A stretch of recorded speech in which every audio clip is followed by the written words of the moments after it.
Hello everyone, Christina here. Welcome to day 15 of the holiday card series.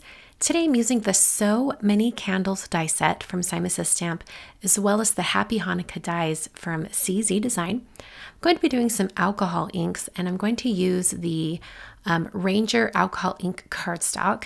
This is a really fun cardstock that has glitter on it. This is the silver sparkly one. It's really, really pretty. So I'm going to be using some alcohol blending solution and the colors Cobalt and Glacier for my alcohol inks. And I thought I might use that silver alloy, but I never did because the paper was silver.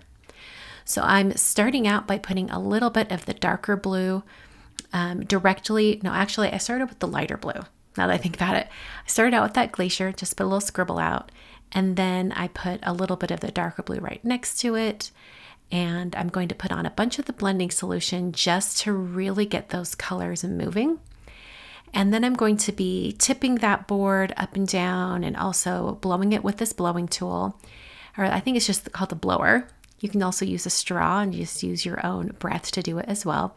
But basically, I spent a good long while trying to get a background that I liked. And I just kind of kept adding color and adding blending solution and getting things to move. The thing that's really great about alcohol inks is they're pretty forgiving, especially because you have no control over it really. There are some things you can do that, after you get to know the alcohol inks better, you can sort of anticipate how it might behave and kind of move around. But the thing that I always remember is that blending solution will soften out any hard edges that you don't like. As long as you're working on more of a slick surface like this alcohol ink cardstock, or on top of Yupo or glossy paper or something like that, photo paper, that has a really smooth surface, and so it's really easy to work with.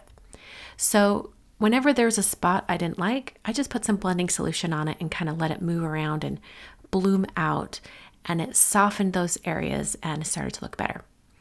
So my idea for this card, for this Hanukkah card, is I wanted to have something that was sort of similar to the card that I shared last year, but using some other products. So last year's card had a SVG file that I had designed because I didn't have anything in a die form that I really wanted to use. So I created that SVG. I'll link to that video down below, or I'll show it on screen so you can see what it looks like. But I wanted a different background. I didn't want it just blended, so I wanted an alcohol background. And then the So Many Candles die is one that I created for Simon Says Stamp, and it's based on that free SVG file that I shared last year. Now this one is probably more meant to be used on a birthday card or something like that, but candles are candles. So I'm going to make it into a menorah. I'm using some glitter foam from Spellbinders, and I've cut out my Happy Hanukkah out of the glitter foam, and then I'm going to be using it on my card. Now, in hindsight, I think it would have been easier just to stack some white die cuts on top of each other to get the thickness, and then finish it up with a silver glitter cardstock die cut on top. But I wanted to try the glitter foam, so here we are. So I'm going to get 2 cards out of this alcohol background. So this background was 5 by 7, and I'm cutting it in half at 3.5. So it's now 5 by 3.5. So actually I cut it down a little bit off the 5 end too, just to make it the right dimensions to go on an A2 card. But after I cut it out, I realized that some of that blue alcohol ink that was kind of thicker, it must have not completely dried, and it got on my trimmer. So I just put some blending solution on a paper towel and wiped that off, and it came off completely. When it comes to assembling the candles, I put dots of glue on the tops of each of the candle areas, and then picked up the flames with this tool from Simon Says Stamp. It just has a little bit of a sticky end on it, and it picks up the paper pieces really easily. And then I moved them over to the candles and glued them down. Now that foam, the glitter foam that I used for the greeting, was really bendy and flexible, and I knew it wasn't going to hold up, especially for gluing it onto this card. So I cut the greeting out of white cardstock and then glued the glitter foam on top. This is why I think it would have been easier just to use silver glitter paper instead of using the foam. I think the foam is better to use when you have more a little more solid of a die cut, not so delicate like these words. So I'm going to save that and, cut some other things out of that glitter foam. But Just to stabilize what I'd already cut, I put that white background behind it. All right, so here's where I made a fatal flaw with this card design. I should have waited to adhere the blue background to my card base, but I'm going to work with it. I'm going to go with it.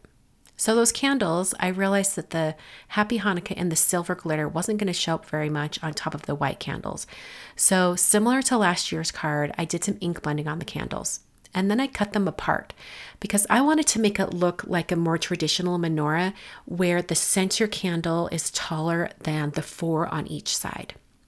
So I'm going to be adhering these to my cards in that formation. And I'm starting with the tallest candle. So for this one, I put some thin foam strips on each candle. So they're going to be dimensional and pop up off the surface of the card. I used a T-square ruler just to get that center candle straight.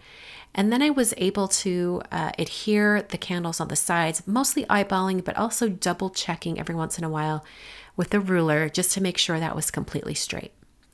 And then after all of the candles were on the card, I needed to cut off the bottoms of the candles so that they were lined up. Now this is where not having adhered to the card base would have been preferable, but I didn't do that. And so I had to just kind of bend them up and cut it with my scissors. So it's not a perfect, cut down at the bottom, but good enough. And then I took my silver glitter die cut for my greeting and I adhered that with some glue. This is just some Honeybee precision glue. And I held the die cut with some tweezers until I was ready to move it over to my project. And then I adhered it down. Now I did take note because the candles ended before the end of the word that the beginning of the greeting and the end of the greeting were going to hang off the end. So I did not apply any glue to those areas. Those are just going to be hanging off the edge. So I'm pressing that down, getting that in the right place, and then I'm going to put a clear block on top to let it dry. For the other card, since I'd already made that first one, I knew the measurement of the candles. So I cut them out to the exact measurement I needed, which is what I should have done with the foam ones, and then adhered them directly down onto that alcohol ink background. So it's going to make it so that this is all one surface, so that when I go to adhere my greeting on top, none of the greeting is going to have any parts where it's hanging off the edge. It's going to be fully adhered to my card. This also makes it just a little bit less dimensional, a little bit less thick, so it will have an easier time going through the mail. And as I finish the greeting on the second card, that finishes my cards for today. So these were actually pretty super simple and easy. I did have a few missteps there in the middle, and probably if I would have time, I would have refilmed this and showed you some better ways to do it, but this is what we've got for today. Hope you guys enjoyed these Hanukkah cards. I think they turned out so beautiful. The alcohol ink backgrounds on that shimmer silver paper just look absolutely stunning, and they look really beautiful. Similar to last year's card, but just a little bit different. So thanks so much for watching today. I have my live stream for day 16 coming up on Monday. So come back and join me at 6 p.m. Mountain Time. Thanks for watching, and I'll catch you guys next time.